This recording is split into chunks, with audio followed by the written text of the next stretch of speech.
Welcome back to the After Hours, the Uncut podcast. And then today we have a very special guest. We have child basketball varsity next one with us, Coach Phillips. Come on, guys. Thank you for letting us have you on this podcast. And so today we're going to talk to you about how you started your coaching career and like what made you become the head coach for child's varsity basketball. Yeah, for sure. I love what y'all doing the podcast, by the way. So Thank you. I was excited to come on with you guys. You guys are great guys. I love seeing you around in school. I think all you guys have bright future ahead, guys, for real. Thank you. Sure. But for me, man, I'm born and raised in Tallahassee. I love basketball. I actually ironically went to Leon High School. And the coach I played for, which I think you're familiar with, Yes, Coach sir. Davis, Yes, that you sir. trained with. He was my high school coach at Leon 10 years ago now.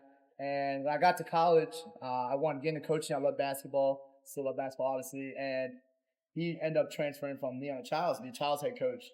It's about 7 to 8 years ago now. And 7 years ago now, sorry. Time was getting messed up. I'm getting older now, man. Yeah, he gave me the head JV coach when I was in college. And he ended up venturing up somewhere else. The job opened when I got my college degree. And I was fortunate to be hired by Childs 4 years ago now. And I just finished my fourth season. So that's pretty much the long story short how I got into it. So we can start it off. So what's like the most important quality you look for in like a player? Yeah, quality and looking player. I'm big on character first. Obviously they want to play, be good, be tall, fast, athletic, you want to shoot, and handle all that good stuff. But the first quality I look for is the unteachable, uncoachable stuff. Like, I'm a younger guy. Like, are they going to be respecting us as a coach? You know what I'm saying? Like, are they going to look me in the eye and talking to them? Well, can I coach them hard? That's small. That's a small stuff I look for first. Are they coachable? When it comes to some of those final spots on making decisions for the team, you don't necessarily always pick the best 12 or 15 guys. You pick the 12 or 15 coachable guys, especially when we get to that last 1 or 2 spots in the roster, if that makes sense. Yeah. So yeah, speaking of other players in respect, so going on that, how do you like balance the discipline and motivation when coaching the players and practicing in the games? Yeah, sure, it's a good question. It really depends on the player. That's kind of how I've learned, and that's how I kind of learn to apply to mistakes in that respect of balancing it. Like, so for you, for example, maybe better me just hyping you up every day, building that confidence. Or you have too much confidence. I kind of had to bring down to earth, you know what I'm saying? And more motivate you, more discipline you a little more. So it depends on the player. So I think some need a little balance of both. Some need more discipline. Some need more motivation. So I really try to take the challenge of getting to know them first, developing that human coach-player relationship off the court. So I know where you came from. Like, okay, he can handle hard coaching. Or he hasn't been used to getting yelled at in your face like that. So I need to kind of like take it easy on him a little bit, but still, push him, motivate him along the way. So that's kind of the balance I take. And that's really helped me have success, not only getting the most out of my players, but building relationships that last a lifetime. Yes. So do you like adopt your style depending on like the team, or is it just consistent? For me, it's a team. I'm in high school, so can't really go out and wherever I want. Recruit players that come in. Whoever is the best at Child's High School is the best I'm going to work with. So for high school, I've learned now, obviously, I have some stuff that'll go with every team. My values, my morals, but I want to get the most at the team I have. There'll be small stuff I will adjust based off their skill set, based off their personnel, based on how they play together. So how do you handle like players who maybe clash with your coaching style, or maybe like kind of rebel almost, or just have a hard time with your coaching style? How do you deal with that? Yeah. I've been lucky at Childs where I haven't had too much of that issues. The way I've dealt with it in the past, again, someone I said a couple of things ago about how I try to meet them where they're at, see what they've been going through, because you guys are high school students. I've gone through a lot, especially in today's time. I've been talking with about the team today in our sixth period. 10 years ago when I was in high school, I was just enough to get to school, get by, to pass, so I could go play ball, go play pick up the premier. You know what I'm saying? Go out to the Kessler, Nowadays, you guys got jobs, you guys got internships, y'all trying to get a 4.0, I feel there's just so much more going on in those daily lives in comparison to 10, 15 years ago. So I try to meet them where they're at, but it's like get to a point where it's too much, they're distracted to the team. I've had dismissed players from the team before, but on suspensions and stuff to that effect. But I usually have a method or a triple effect, kind of like a rule effect. Like, okay, you broke a 3-strike rule, so that's what I was looking for. 1 strike, we'll meet about 2 strikes, meet the parents, and 3 strikes, disciplinary where we suspend them or stuff. But again, I've had too much of an issue in that regard. You guys, again, at Childs, I love being out of Childs. So like small interactions with you guys have been great. Student athletes have been great to me. So I've really enjoyed it. So luckily, I've had too many of those type of issues. Thank you. So do you have like an inspiration in like basketball or like for coaching in general? Like a person Yeah, that inspires yeah. me. Yeah, quite a few. I grew up really liking the San Antonio Spurs with like Power Vision, their system. Like that's a lot of stuff I try to emulate, copy. That's the way they shared the ball, pass the ball a lot. I obviously love Steph Curry and the Warriors. So Steve Kerr, like his concepts I've used, like a lot of stuff that Warriors have run for Steph Curry. I ran for Gabe Parks this past year. so stuff like that. But also other guys too. We have a lot of good shooters on our team. So that's probably the main two for the pros. And like basketball is such a copycat sport from the coach perspective. Like if I see a play I like on social media, Yeah, best believe I'm trying to draw it up, Yep. Taking that. So, but also don't try to take too much again. Try to see what I like and I built enough where I like know what I like and that fits my style. But yeah, no, that's the main two. But I'm the type of person like I try to learn something new every day, in basketball or in life. So I Nice. just try to be a sponge and soak in as much as I can from anybody. Nice. So how do you define like success beyond wins and losses for the team? Yeah, it's funny today. I was saying today, made a kid. I was talking about his future, and I told the team, the biggest win for me is seeing you guys succeed in life. Obviously, we're playing a sport to win. I ain't trying to say that. I'm trying to be a something and lose. So I'm a sore loser. I ain't gonna lie to y'all, boys. I just can't say I'm losing. But there is, learning lessons in that. There is character growth in that. And, for me, what I get to do, getting to watch guys y'all's age, grow.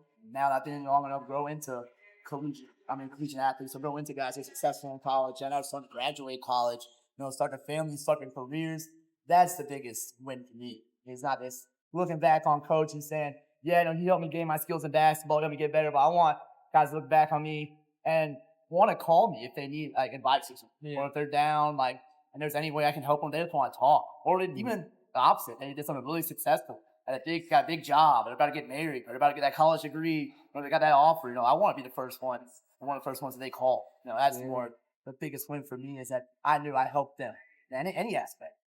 Become successful in life. Yeah, that's like me when one of the teachers, Mr. Brennan, the new one. I love him. I'm still in contact with him. Always come to him for advice. I remember when I played football for him, he just was always there for me, and I love that. Brennan's a great dude, and we talk a lot. And it's just some of the stuff I just described. It's really a blessing to be able to work in a community like Child, but also help youth like you guys, because you guys are the future, man. Like really, like you guys are gonna be the ones that be business leaders. Hopefully making the big bucks and impacting the world. However, for real. Acting. There we go. Bingo. No, right. No, yeah. So like, what's one lesson that you want like every player to leave your program with? I have a lot, but one that just came to mind is just leave something better than you found it. That's when I got hired, Childs. I was only 24 years old, and I didn't really know a lot I was doing at first. I probably still don't. I'm learning on the fly still. But I told myself, no matter what happens, I'm gonna leave this program, I'm gonna leave this basketball team and school better than now. And that's the main thing, right? It could be as small as just cleaning up after yourself in your room, picking up trash, or even if there's other like stuff where you can clean up after, like small stuff like that. Having high level coaches. That's what I'm really big on. And again, I know I said R2 times, but like being a child just makes it a little easier. Guys you guys are, but that's the main thing is growing character and something they've done. How do you maintain a team culture during a losing streak? Yeah, it's tough. It's tough. Right? They don't like losing. You guys follow sports. You guys play too.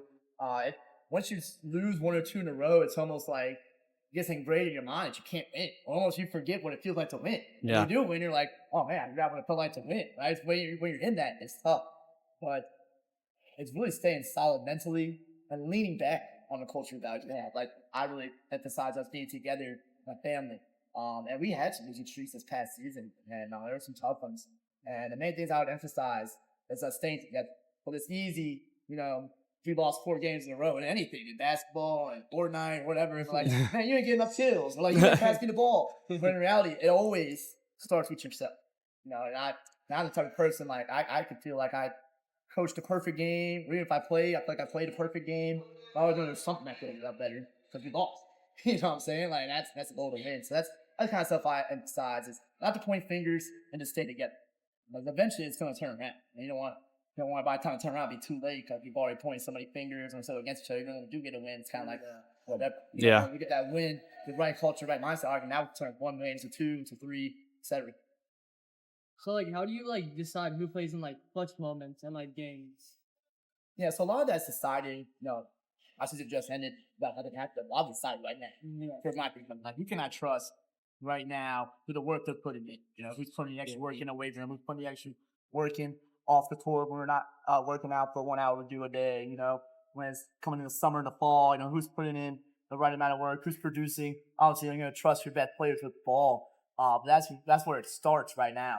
Okay, like game on the line, I can trust this kid to take this shot because I've seen him make it 5,000 times. You know what I'm saying? Rather comparison to this kid that's only made it 50 times. But also, there's games where somebody's, cooking, they're hot. I'm gonna ride a hot hand. That's really the mindset of who I can trust, who I also trust in that moment. You know what I'm saying? Like the kid I just described that could be putting all the extra work, could be having an off game. And this kid's hot. Hey, you can go with the hot hand and see if you take the phone. Yeah. So do you focus during practice? Do you focus more on offense or defense? I know both is like key to the game. Both is key. I've been more of a defensive guy. I emphasize a lot of defense. Defense to turn to offense. But I'm big on offense too. I probably honestly, if I look back on these passes, I probably did a little more offense than defense. It's something I probably wish I would have done a little more defense. I'm such a big defensive guy. But yeah, no, I usually need defense first. Defense wins games. Amen. Yeah, there you go. How do you develop leadership among your players? Yeah, so that takes up time. That's a long process. And also, like, there's some people that just aren't natural born leaders. Some people just a little more quiet. I'll tell you by example, in the person drills, first be ready for practice, but I just kind of see who naturally is a natural born leader for me, and I push them to be that leader. Like, if they're more vocal, I'm like, hey, like, keep focused. Like, hey, like, don't be afraid, like, hold him accountable. Because player-led teams are the ones that usually championships. The ones that are coaching each other up. Repeating the stuff that I say, knowing my morals, my values, and repeating that to each other. Because my voice sometimes broke grammar sometimes, especially if I'm repeating the same stuff, which I usually am. Right? So developing the leader is usually over time, and somebody that I trust. Somebody I trust, I know that puts the work in. Somebody that believes in what I'm saying, and also have a good relationship with all the guys. So it doesn't always. A lot of times you like for it to be the best player. Just because, as the person that's had the ball in the head, those are times to control the shots, that'll usually decide winning or losing, especially in crunch time. But anybody can be a leader. And then that's also, laying back on a few minutes ago about developing in life. They don't have to be a leader in basketball, but they can definitely be a leader in corporate world or any aspect of life. So I look at it, the character one, talented, and who I can trust the most. So how do you prepare like your team for like high pressure games, like the playoffs coming up, like any like big game? Yeah, so I should be surprising this myself. Unfortunately, didn't want a playoff games that played in over. We had that won some big games, but it's not to try to get it too tight though. I think that's a mistake I made when I first started. My first year, you're a senior now, right? Yeah. So your freshman year, my first year, we beat Leon twice in the regular season. Leon's a big flag. That's a big game. Don't really do much motivation for that game. It's just more of this, from my perspective, just practice preparing. Being ready for certain situations, getting guys in certain situations. But I don't want to go in the locker room and hype them up. They're already juiced, already gassed, already ready to go. But anyways, long story short, we beat them twice that year in the regular season. Matched up with them in the playoffs, and they beat us at third time. And I think it was more of a mentality of, we already beat them twice, we can walk up there and beat them again, and then we lost the league, got a little tight. So I think more of when we get in that playoffs, it's up to the league. We lost in close games the last couple years in playoffs. Lost a really good game for the team this past season in playoffs. We won our just the last 3 or 4 years. Just being loose, because it is a mentality of new season. One game, season's over, one game we advance, but you can get in your head about it and get tight. Because lose, make it yourself. The way I kind of spots the kids. And the same thing for me and my approach. Obviously, watching a bunch of film, preparing, scouting. I could have gotten left fish with food, but when I've gotten more growth in myself, I'm going to be more loose. But if I'm loose, so the boys enjoy that energy. Yeah. But I'm tight, I'm going to tight. The will also keep me energy and type itself. You know what I'm saying? Yeah. So what's your approach to like integrating new players mid-season? Mid-season? Mm-hmm. Yeah. Well, I really do that. But there's been situations where we move up guys from JV to varsity. Yeah. That's pretty much the only one, and that's just kind of easing them in, not throwing all of them at once. Just based on what their role is. If they're a spot up shooter, tell them to keep it basic and play their game. Don't try to do anything outside of your role. Make their roles clear and defined, and make sure they're accepted by the guys. Because basketball is such a big team sport. You don't want to throw the chemistry off. But yeah, the only few times I really integrated to my mid-season when if I meet a couple guys up from JV to Varsity, which I have before, but we actually did this past season. And we have a 6-period basketball class, and JV and Varsity guys are up in class, and they all usually come after school to practice, and they'll get along. A lot of them hang out before games, snap practice, so it's usually not too difficult to integrate something like that because they already integrated in the program, and keep our JV and Varsity pretty similar in the style of play we do and how we do things. I'm always around for most of the JV practice. I know you remember you played with me a little bit. I was there just about every single JV practice. But to prepare them for varsity. So if there's a moment where they do get into varsity, there's not too much of an adjustment. How do you adapt to your strategy against tough opponents? Yeah, so you try not to do too much different on what you do. Because then, again, that might confuse the guys or type of guys, which I've learned from experience, has done before. But it's just a confidence. It's basketball is the type of sport where, yeah, they might be a little tougher, not better than you, but you can have a night. You go out there and play a really good game, they may have an off-shooting game and you beat, or vice versa, where you think you're better than the team, and you put out and give you your best shot. So it's more of just mentally having that stuff. And there's not really too much X's and O's that I do too different. Maybe a defense I might try to throw them. I think I put them off a little bit. But that's just making sure that they believe one, or we can go out there and win. But if they can't believe, no matter what I tell them, we're gonna lose if they don't believe we're gonna win. You know what I'm saying? That's in anything. So making sure they believe in their confidence is one of the main goal, and then just go out there and give our best shot. So, how much do you look at analytics or stats that influence your coaching, or no? Oh yeah, definitely. I wouldn't say a lot, but I do look. I'm not like an analytic freak, but I do look at a lot of numbers. In terms of shooting percentages, or all when I'm rewatching film, I'm like, all right, this kid really shoots the ball well in the corner, so I'm gonna try to get some plays for him to get some shots at the corner. But one of my guys likes to drive to his left hand, so we're gonna try to drop a play where he can get to his left hand. He shoots out. I don't go super in depth as I do in the NBA with my high school stuff, but there are small analytical stuff. I'll break it down by we're scoring. We're not scoring well in the first quarter. What kind of shots are we getting in the first quarter we takes? To just score in the first quarter. We're starting CAD slow. That's like we're not taking right shots. Not the basket, or we're selling too many jumpers, or we're just not aggressive enough. So analytics helps you a lot with that type of stuff. It also helps with basketball specifically, what five play the best depth, and that's what's helping them a lot. They call it plus minus. Yeah. In the NBA, we see a high plus minus. So this five together has a high plus minus. All right, they play that five together. They're playing well, and they're impacting the game. So that's how I use analytics. NBA analytics are crazy right now, the way they're diving into the numbers and all that. So I don't want to dive too that much into high school, but there are a lot of analytics so that's a spot that definitely helps my coach. Okay. So wait, real quick. Off topic, who do you have winning March Madness this year? So I went with Arizona in my brackets. I'm around Arizona, but there's a lot of different teams. I wanted to go with Michigan, but then one of their guards got hurt. Oh yeah, not much. You got college basketball. I'm a college basketball. Yeah. I watch an unhealthy amount of college basketball more than the NBA. But I picked Arizona in my bracket. I think if Duke had got those injuries, I think they probably would have got it. They still can. Yeah, they still can. I like Arizona. I was so happy the Gators lost. Oh yeah, me too. Me too. I'll push you along. I couldn't believe they lost to Iowa. That was a shock. Yeah. I was probably the biggest upset. Them and Wisconsin. That was a good one. What do you got? I have Duke. Yeah, Duke. So around with Duke? Yeah, I have Duke, and then I had AI make one, and they said Gonzaga. So but my main I have Duke winning it though. So isn't Nebraska still in it? Nebraska? Yeah. Isn't Nebraska still in it? They are still. Because I picked Nebraska. So win it? Yeah. Oh my god. I picked the wild one. I got Duke. Yeah, Duke. Duke is all-time favorite. Yeah. And Cam Bruiser is so good. I know. He's so big and strong. He's his body really well. Yeah. All our brackets though, we lost all our brackets though. Oh, yeah. Did you pick anyone for women or no? Yeah, I went with UConn. UConn. Yeah. UConn, yeah. Insane. Yeah. I watched their game last night, and they were up, I think, 65-12 at halftime. Yeah. It was nuts. It was nuts. But there's a couple good ones we see like potentially beat them. UCLA is good. Their center 6'7". Oh yeah, That's pretty tall for a woman. Like she's big. The Corey She's Club. really well. South Carolina, Texas, they're all good. So, but UConn right now. So.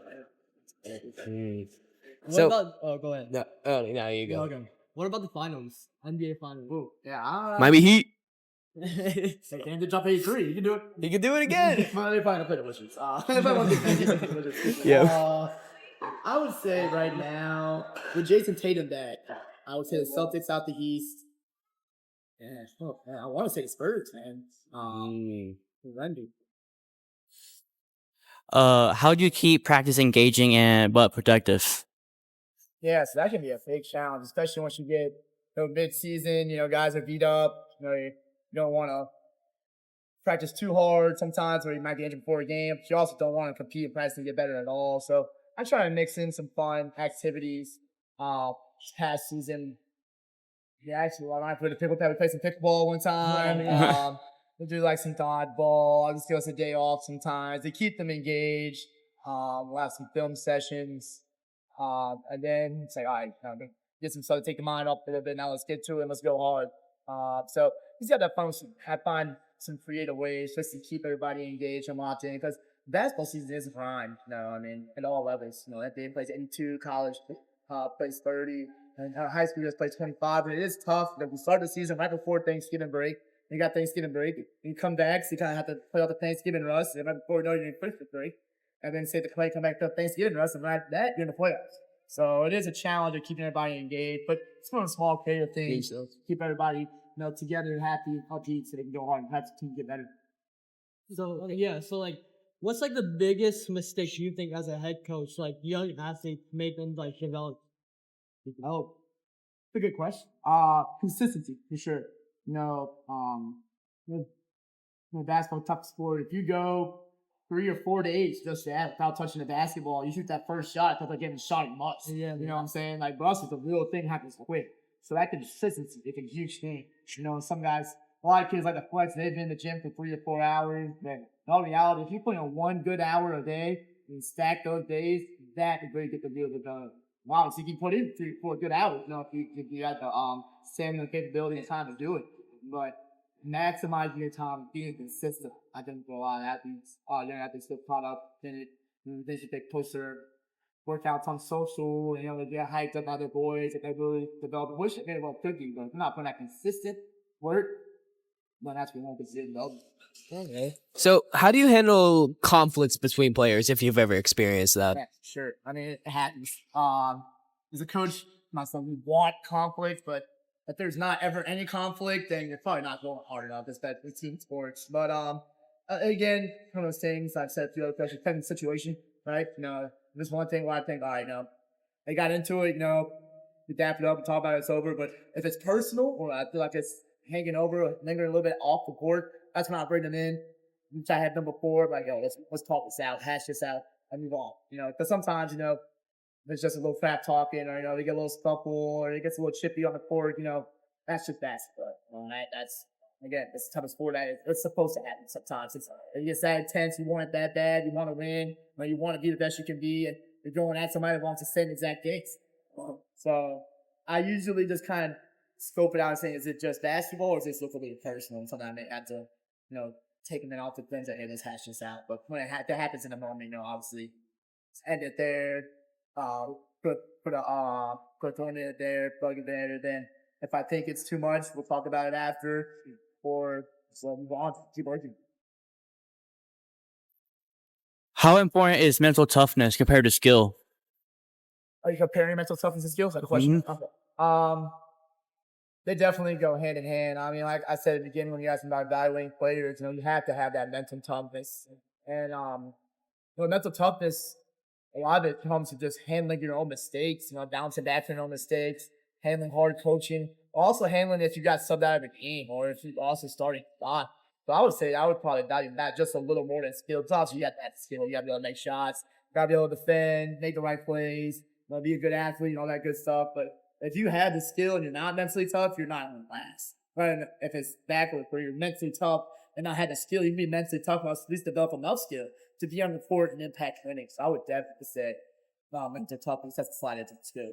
So like going off that question, do you like encourage players to like specialize in a position early or to stay like versatile? I make the roles clear, define the roles, but I never tell a kid they can't do more. Like if they think we can do more. If they obviously you want two-way players who want to play attention play on both sides of the ball. But if this one kid's a super good defender, I'll tell him, sure, look, I'm using you for defense. Like whatever you give us for offense, like that's a bonus. But like don't get in your head if you miss a shot, you turn the ball over. Get it right back from the defense. Exact conversation I had, or when somebody's just a good rebounder, like, you can go out there and score 0 points. So you grab 12 rebounds, you win us the game. Because if everybody else is doing their role, you know what I'm saying? Because you don't want 7 guys that all just want to score. Yeah, basketball, man. Somebody's got to be able to facilitate pass, defend, rebound, just be able to shoot, just be able to drive the basket. So I make the roles to clearly define. And the time right now we're in, I tell everybody, like, if you want to have a bigger role, which a lot of guys know, you have some new graduate, you guys got to step up into a bigger role. Now is the time to tap into your bigger role, like work on your whole entire arsenal, whole entire game. So when the season comes around next November, you have it. Yeah. So how do you teach players to handle pressure in critical moments during the game? Yeah, you try your best to replicate it in practice. Obviously, you can't replicate the exact moment, but you can, put together certain situations, prep their mind, body for it. So when it comes, and say, okay, we talked about this in practice. We talked about this in film. So at least they have a general idea of what to do out there. And again, that's the type of thing where some people you got it and you don't. You got that dog in you to make that play, and you don't. Because some people, they do struggle in press. They get a little tight, get a little nervous, they make a mistake. And some people, they feel like they're built for it. They're built for that moment. So a lot of it is preparation beforehand. A lot of it in that moment, so you got it and you don't. How do you help players with college recruitment? Yeah, so college recruitment really hard nowadays in the landscape of transfer portal, NIL.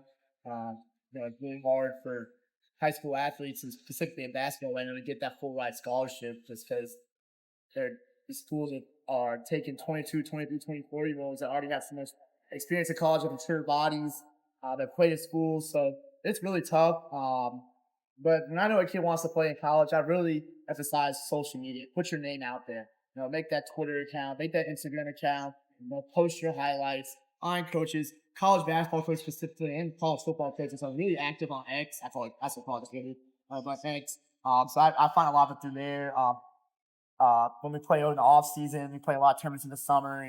Put college coaches will watch a lot of times. Put the kids' name out. There's different showcases in the spring and fall where you can attend. So there's a lot of different ways, but it's getting very difficult. I mean, he has been a leading scorer in the county this past year, and Gabe Vargas had a wonderful season. And he hasn't really gotten any looks from nothing, from no D1 or not many Division II. So you don't have to take a junior college or any IRL.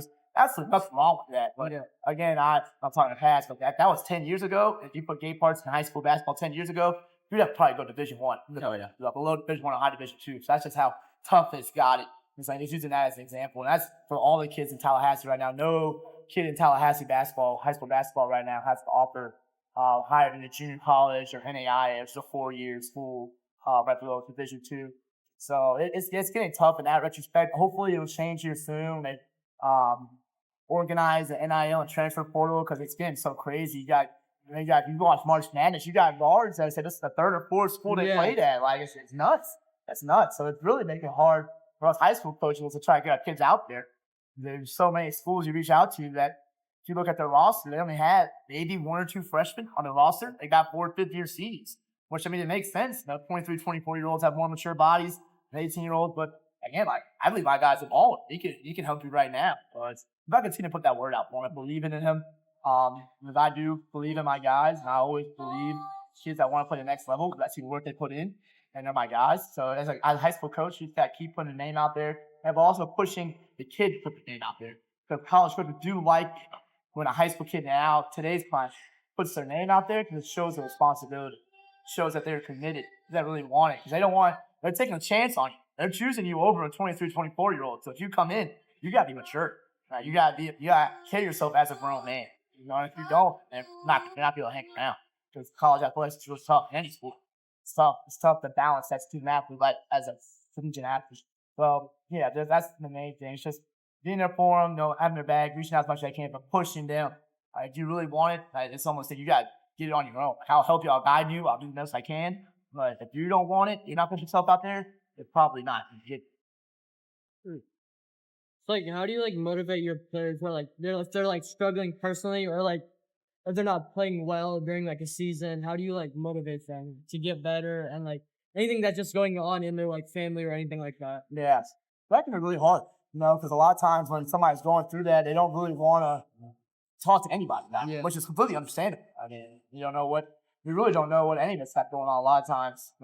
Personal life, you don't want to share it or anything like that. It's something you want to keep private. So similar to what I said before, when I developed my coach-player relationship with guys, I want to get to know them on a personal level enough where they feel comfortable to share something with me in that aspect, because when it's in the season, I'm holding to the high level. Like, we're trying to win. We're trying to win a district championship. It's something we've never done in child basketball history. So, like, I'm going to be on, like, in every little aspect, every little detail. In the classroom, make sure they're academically eligible. They're handling their business in the classroom and then handling their business on the court. That can be a lot. It can be a lot. And if they're not in the right mental space to handle that pressure that you can put on yourself or the standard I'm holding to, you can mentally collapse. And I've experienced that with athletes past couple of years where they were playing well and some personal life happened where they had a bad game or they had a bad loss. They let that trip and turn into 4 or 5 bad games. And again, it's a different approach you take for different individuals. Like sometimes a person needs a kick in the butt, someone to tighten up, and sometimes they need an arm around and say, "Yo, bro, like it's like everybody deals with that, and you're going to deal with it even much more when you become an adult."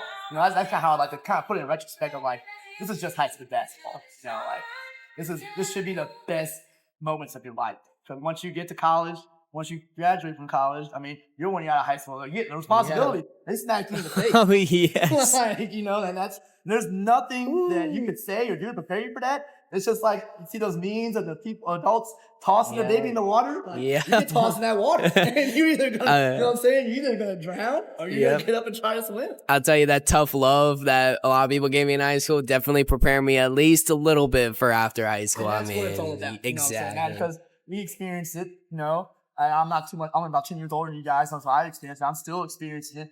But like, you lean back on that stuff. I lean back on that stuff when I was in high school and young. I'm like, wow, like my parents and my coaches or my teachers, my mentors, they help me prepare with that stuff. So I want to do that for them. And sometimes, I can't get down that much of slump, and they can bounce back and they start balling. Sometimes that's here's what it does.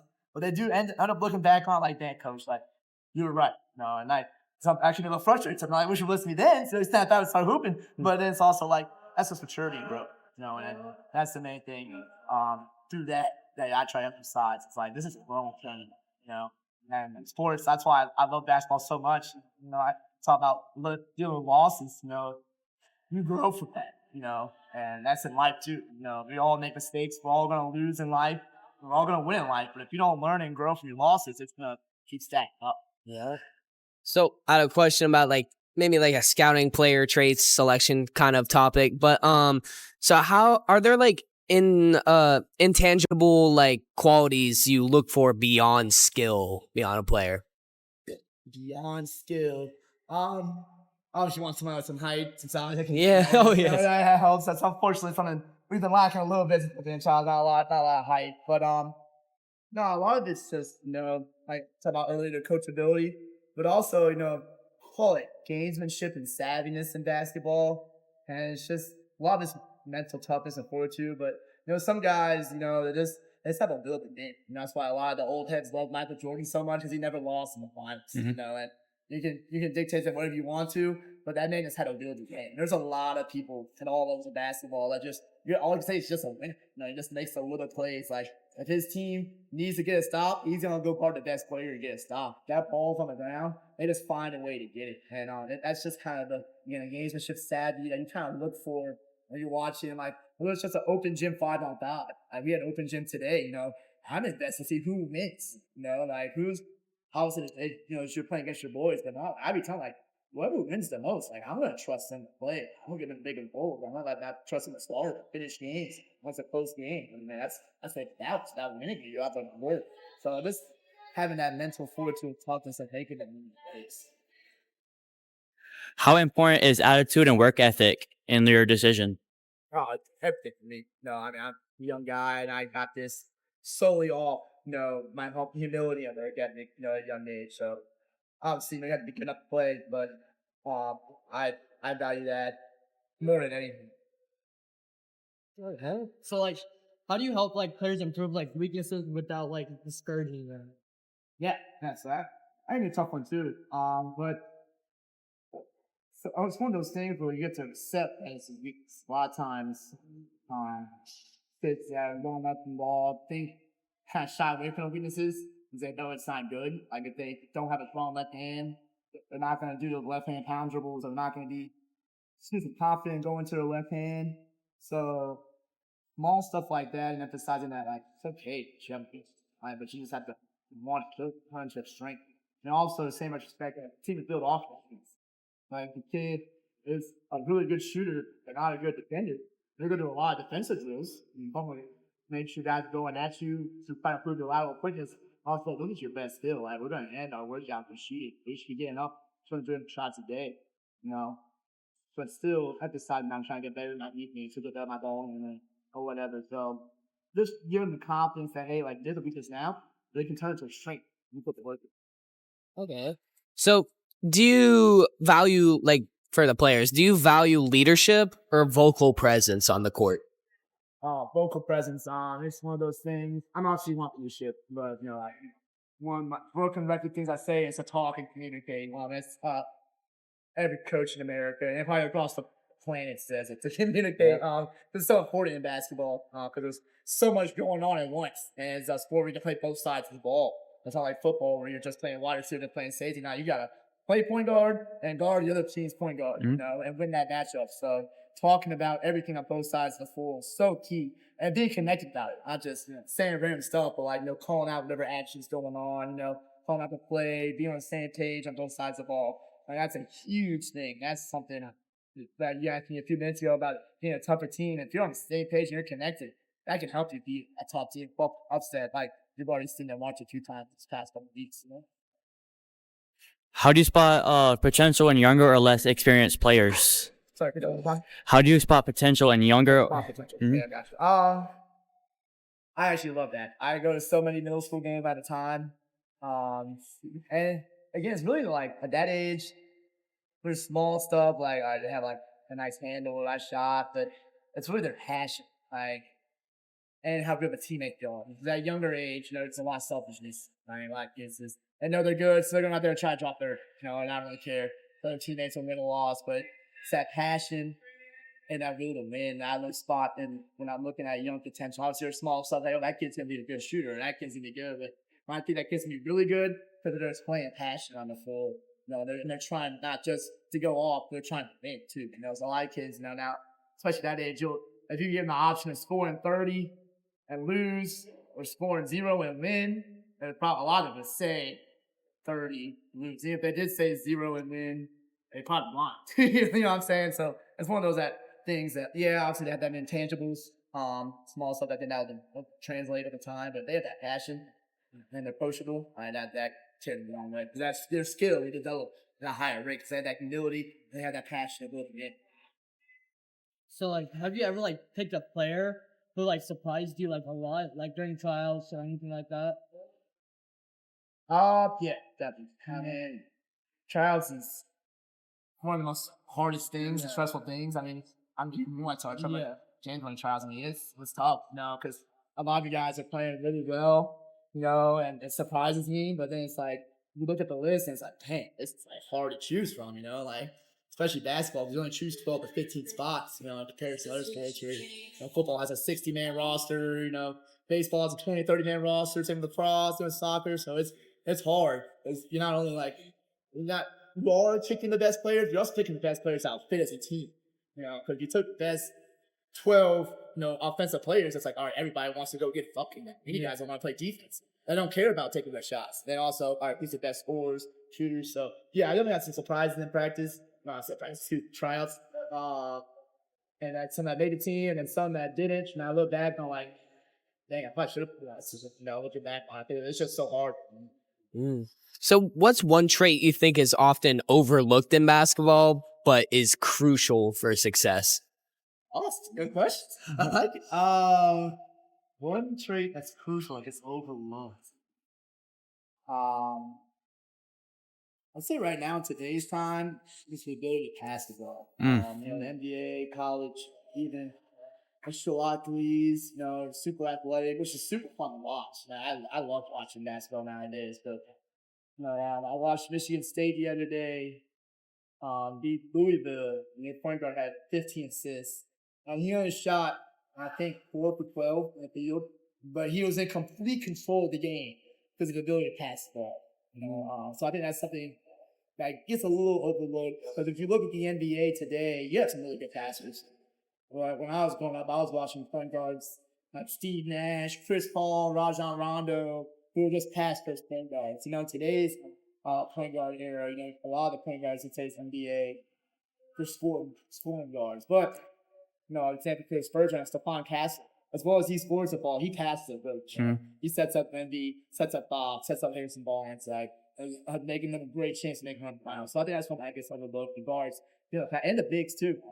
Nikola Jokic is also one of my favorite players. And I think he's still the best player in the NBA right now. He's so big, strong, and he can pass the ball. He's such a really good passer. So that's what I would say. Pass the ball. What's your pregame routine or ritual? We're back.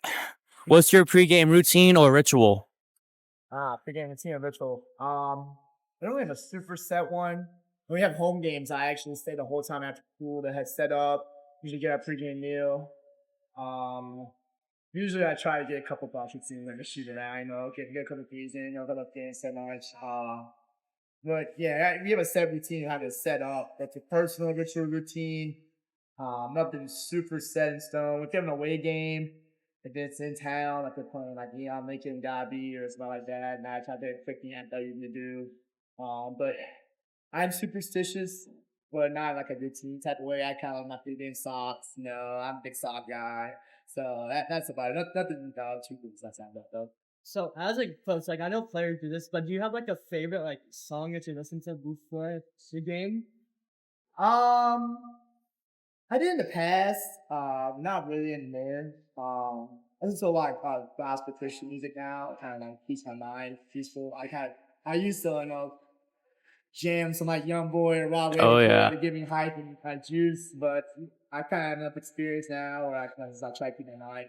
So I'm not going to get out there and trying to box somebody or hit somebody. I'm using my mind, to make adjustments, substitutions, and all that good stuff. So I try to just hit some music kind of calms my mind because I love it so much now. I mean, it's not really playing.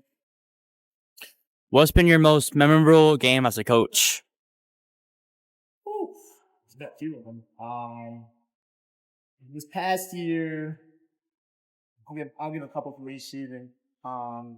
We won at Florida High. Now it's the first time a public school in Tallahassee beat Florida High in 3 years. Wow.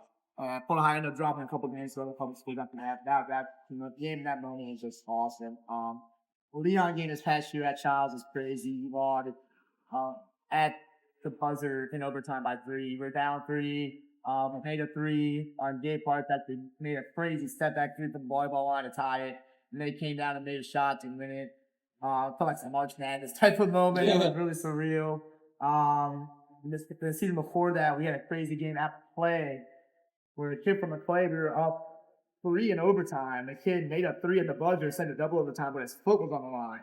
So they ended up winning by 1 point. Yeah, that was also a wild one. I remember we beat Lincoln my first year, and I was super big because Lincoln always has good athletics and basketball and football. They're usually always really good. So getting over and when at Rickards that year, they're usually really good at basketball. Those are some big ones. I would say those. Probably my favorite one, personally, is when we won at Leon my first year. Just because it was such a hype game, we had such a big rivalry, and everybody was just super excited that we won that game, and we actually ended up going on a 7-game winning streak after we won that game. So I just kind of felt that momentum and energy. So that's probably, honestly, my favorite Temple win. So speaking of that the line call, even though his foot was on the line, how do you handle controversial calls by a referee? Yeah, so I have a lot of patience, first of all. I'm the type of coach to really get super around that court, super into it. The rest, like I don't get too argumentative. Where I was looking for, I kind of look. I'm the type of person where I kind of like, well, being will make mistakes. Now, obviously, it gets out of hand. I can't get controversial. I don't mind to, but I try to just conversate them, tell them what I see, ask questions. Because I'm also a young coach. I'm still learning. Especially from a reference perspective, certain calls. So if I notice a pattern of things, I'll point it out to them. But I'm not the type of coach that's just gonna get in a rest fix and like start getting on the coach side, because they also still look at me as a younger presence, because most all referees are older than me. Most of them by 1 or 2 decades, even more than that. So I give them the respect to that, but also, I say from my ground and say, hey, like my guy's getting held with off the screen. Can you look for that and call it that? Small stuff like that. So I can kick pitches usually. So like in your coaching time, have you ever gotten like a technical foul ever? I did. My first one, my only one, knock on wood.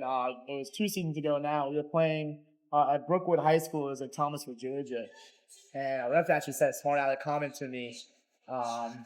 He missed a blatant foul call, and he told me he missed a call because he fucking got his night vision bypass. He was being a smart butt. So I waited for the next questionable call as I ran on the court and started screaming. And I got my first set. Luckily, we still won the game, but I tried to keep my cool. But more like that, I kind of lost my cool. So that was the only time I took that. So what's your strategy for managing foul trouble? Yeah, so I've looking different. I usually, if they get a second foul in the first quarter, I'll usually sit them out to a second quarter. If they get that third, that second, I usually sit them out to the third. They get that fourth in the third, and you sit them out to the fourth. They have 4 fouls against the fourth.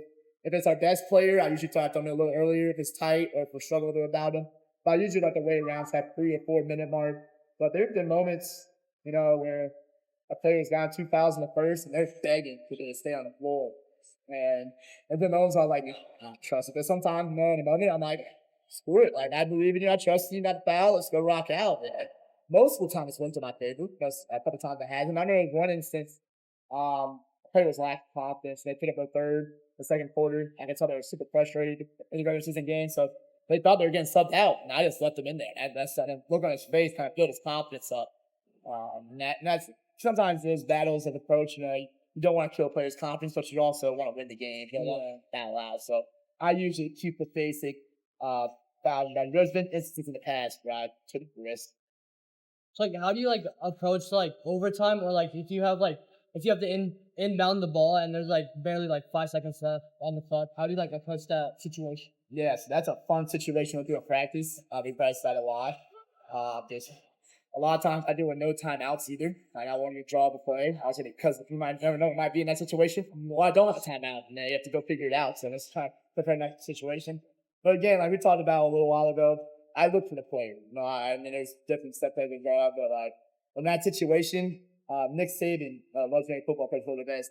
You don't draw the play up, you draw the play for a play. The play. Like, who do you want taking that last shot? And that's kind of mindset I took. Like, all right, like this kid, we're down 3. I trust this kid. I gotta make a shot. And sometimes it's not your best player because they have so much of the attention. I'm gonna use them as a decoy. This is your second and third option. A shot. You know what I'm saying? So it's just a situation of what player you want ball in their hands. So how do you balance coaching with like family and personal life? Right, their family and personal life or mom? Yours. Yeah. Okay. So again, like I said, I started so young. It kind of all happened to me at once. I was still, growing as a person. Still trying to figure out my future with family and all that stuff. So it's a really tough balance. And I love it so much. I put a lot of hours. Sometimes where it can take away from that family life. But when you have that support from your family, and at least I do, it makes it that much easier to be yourself and to rock out and to put in the time. But you also want that to happen.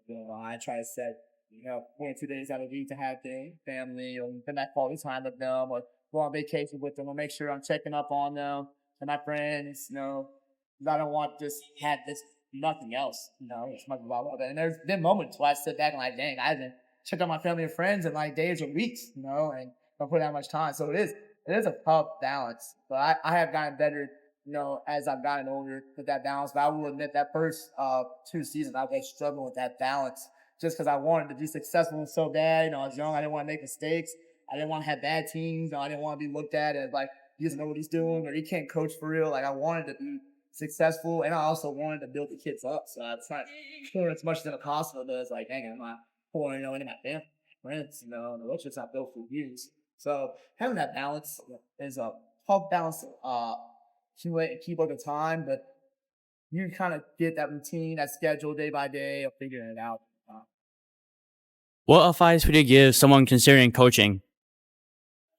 Hey, it takes a lot of your time. And you got something you really got to love to do. If you think it's just kind of cool, I would recommend you just being an assistant coach or a volunteer. But if you want to be a head coach, at a high level, it really takes up. It just turns into a lifestyle. And that's what I kind of figured out great. When I became a head high school coach, this is a lifestyle for me. Honestly, I get to work at a school, and that's really fun. It helps me get the ability to coach. But it's an everyday thing that you just kind of get thrown into the fire. A lot of them just got to figure out on your own. Figure out how tough you are mentally. To take the lumps in the road. To take the bad losses. Take the lost relationships, or take bad relationships with players or whatever that may confront you, and still trying to balance in your personal life outside of it. So it's a lot at once. So at my best advice would be, if you really want to do it, make sure you're mentally prepared for it, because there's a mental grind and mental challenge, and be passionate about it. If you don't have that passion, the kids you're coaching are going to see by. That's one thing I try to make sure, even the general students, I'm passionate, not just about basketball, but getting to work at high school, I really enjoy. I feel like it was my falling right now. To be able to be around you guys, be around basketball players, not even help coach girls flag football, be around them. I really thoroughly enjoy it. And watching you guys grow and watching you guys succeed, maybe it's in sports and academics or whatever it may be, I really get to enjoy it. And just say, maybe that's a small, intricate impact in your life, where I just even knew you. Say, hey, I'm getting shots. Now we're doing these big things. So that's where I really get my love for it. And that's people who want to get into coaching, you gotta have a love, not the sport you do, but for the people you're around. Because that's what makes it. I can't be a coach without the players. Can't be a coach without the good parents that provide support for their kids to play for me. You know what I'm saying? So having that love for what you're doing, that passion you're doing, is the best advice I can get. If you really want to do. So before we sign off, could you make us a play on the board? Yeah. Any play? What are we looking for? What we want? What kind of shot do we want? What do we want? Hey, I don't know that much about basketball. Are we trying to get you a shot? I mean, we can. So overtime, sudden death. You need to make a 3 to win the game. Yeah, 3 to win the game. Yeah, 3 to win the game. All right, I'll play point here. Oh yeah. Put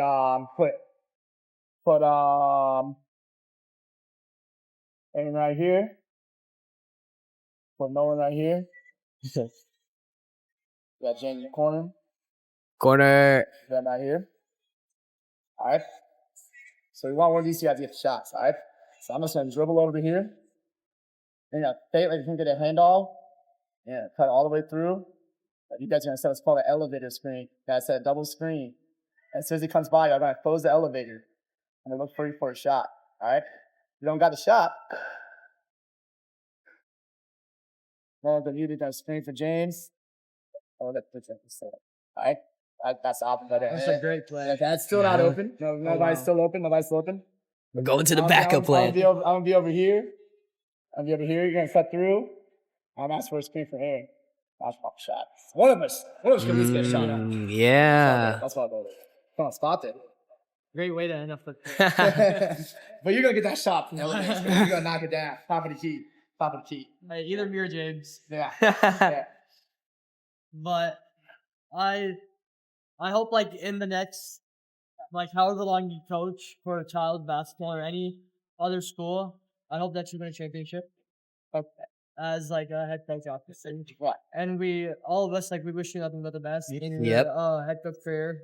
And we want to see you move forward. And as you're just starting to, we just want to see you keep getting better and better. And the more progress you make, the better, obviously. Mm-hmm. We just wish you nothing but the best. I appreciate it. Same to you guys, man. Thank you. You guys just getting out of high school here, and you guys about to graduate, man. And I mean, all of y'all went out freshmen. So I'm proud of you guys, bro. It's a long road. The best years ahead of you are coming right now. So, yeah. Nice to meet you, man. Yep. Guys. Nolan, you want to? Nah, you got that. I don't outro. Huh? Oh, this is Nolan. I'm Aaron. I'm Shabam. Coach Eli. And we're out. Peace.